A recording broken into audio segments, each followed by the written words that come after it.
Wa ma ja'ala 'alaikum fid dini min haraj millata abikum Ibrahim. Agama bapa kamu Ibrahim. Ni agama hak kita anut ni bukan kita mulakan, tapi telah menyambung kerja, telah melakukan operasi agama ini telah lama, sejak Nabi Allah Ibrahim alaihi salam.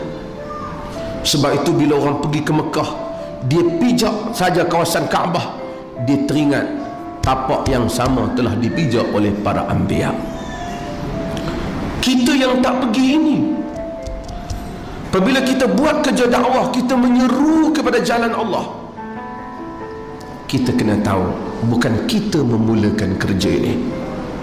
Telah memulai kerja ini manusia, para pejuang sebelum kita, para tabi'in, para sahabah, nabi dan para anbiya sebelum baginda. Kita mewarisi suatu perjuangan yang besar.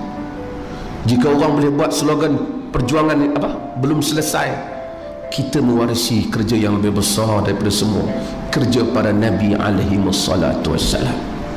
Said Qutb rahimahullah kata, apabila kita merasakan kita yang memulakan dakwah ini, dan dakwah ini akan berakhir dengan kita akan rasa sempit dada. Tapi apabila kita merasai dakwah ini telah dimulai daripada generasi demi generasi para anbiya sehingga kita, dan kita hanya menyambungnya, selepas daripada kita akan ada orang lain yang akan melakukannya, maka dada kita akan luas. Kita tak rasa Tuhan bergantung dengan kita, kitalah yang berasa bersyukur kerana boleh tumpang sekaki, tumpang sikit dalam perjalanan dakwah ni. Kita tumpang atas nama para nabi ini. Kalau para nabi membawa